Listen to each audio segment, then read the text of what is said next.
А что я один мог сделать? Ну, а что я одна могла сделать? Ну, а что я один мог сделать? А что я один мог сделать? А что я один мог сделать? Что я один мог сделать? Это кадры из популярного когда-то сатирического киножурнала «Фитиль». «Один в поле не воин», говорят, зачастую, когда нужно оправдать бездействие, лень или равнодушие. Однако есть и, к счастью, люди, которым не все равно. Возможно, многие обращали внимание на необычную картину у одной из деревень Апатовского района. Среди поля вдруг появляются большие портреты и флаги новых российских регионов. Наша съемочная группа заинтересовалась, что вдруг толкнуло хозяев дома на такой поступок.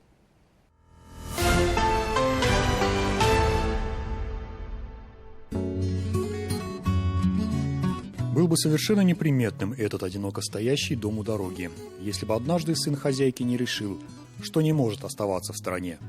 В 2014 году сын у меня, не говоря, как бы в известность не ставлю, поехал он на Донбасс, повез гуманитарку на своей машине с прицепом. Я, значит, об этом не знала относительно. Потом это у него вошло, как бы постоянно стал ездить туда, привлекать людей. А когда вот эта операция началась, ко мне заезжало много машин, а в основном летом просили воду. Я говорю, а вы что? Они говорят, ну мы едем туда. Я говорю, да. Они говорят, а как? Я говорю, вот думаю, мысль моя пришла тогда, думаю, дай-ка я флаги установлю. Люция Кофеятуловой 74 года. Поддержала тогда сына. И теперь дом их приметный с дороги. Стоит на том самом пути в сторону юга России, границы с Украиной, по которому теперь часто идут гуманитарные караваны. А сын вот сейчас там уже служит? Да, там. Нет, он пошел как добровольцем. Мне кажется, он выполнял такой долг, который должен выполнить каждый, кто, как говорится, есть будынья хальде бухальде. Флаги новых российских регионов развиваются у дома, и портреты героев Донбасса провожают каждого проезжающего мимо деревеньки в Апастовском районе. Люция Медхатовна разочарованно удивляется на вопрос, чьи это портреты. А вы что, не знаете? Ребята, меня когда спрашивают, ну вы что, он портрет Лизы, а это Донбасс, Миллера, это все с Донбасса. Он почему еще? Он с ними был в контакте. Ну как общался он с ними? Доктор Лиза, Елизавета Глинка, основательница фонда «Справедливая помощь». Часто приходилось ей договариваться со всеми сторонами конфликта о временном прекращении боев на пути эвакуации детей. Погибла в авиакатастрофе. Рядом портрет первого главы Донецкой республики Александра Захарченко был убит в результате организованного на него теракта в Донецке. И в одном ряду герои Донбасса Михаил Толстых, он же Гиви, Арсен Павлов с позывным Моторола, Владимир Жога и автор ставшей крылатой фразы «Работайте, братья» Магомед Нурбагандов. Современные образцы мужества и патриотизма. Вот здесь я живу. Тут такая жизнь у меня. Лягу хорошо, встану еще лучше. Люция хочет, чтобы не просто мимо проезжая люди обращали внимание на это место, не только задумывались на ходу, а заходили в гости.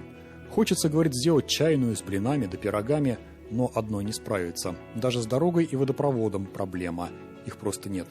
С бюрократической машиной давно знакома и удается ее иногда побеждать.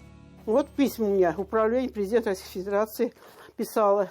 Я туда запрос посылала по флагам. Это было в каком 22-м году.